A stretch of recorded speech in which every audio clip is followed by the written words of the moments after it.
আসসালামু আলাইকুম রহমতুল্লাহি আবরাকাতু।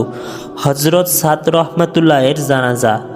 হজরত সাদ রহমতুল্লাহ লম্বা চওড়া মানুষ ছিলেন, খুব মোটা ও মেদবহুল ছিলেন। কিন্তু যখন তার জানাজা উত্তোলন করা হলো তখন তার কোনো ওজন ছিল না, মনে হচ্ছিল যেন উপরে কোনো লাশ নেই। তখন মুনাফিকরা বলতে শুরু করলো, দেখো, ইনিও মুনাফিক ছিলেন, সেজন্য তার কোনো ওজন থাকলো না।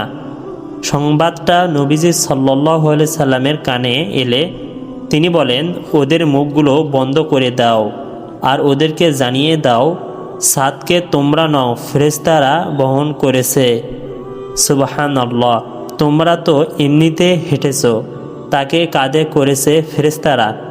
যেমন কিছু লোক মায়াতকে কাঁধে করে বহন করে, অনেকে হাত লাগিয়ে হাঁটে সওয়াবের জন্য, তেমনি সাদ রহমতুল্লাহকে কাঁধে করে বহন করেছিল ফেরেশতারা। মানুষ শুধু হাত লাগিয়ে রেখেছিল। তো মুলতান থেকে যখন কোনো ঈমানওয়ালা নারীর কোনো ঈমানওয়ালা পুরুষের যদি জানাজা উত্তোলন হয় তখন যেন অনুরূপ ঘটনা ঘটে যে ফেরেশতারা তাদের খাটিয়া বহন করে। এর জন্য আমাদের ঈমান শিখতে হবে, এর জন্য দিন শিখতে হবে, দিন ও ঈমানের জন্য নিজেদেরকে কুরবান করতে হবে।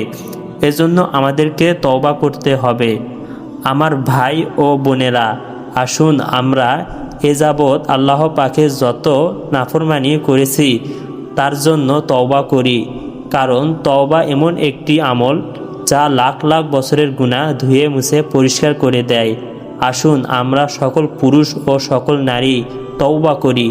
এতটুকু নিয়ত তো আমরা সকলেই করতে পারি।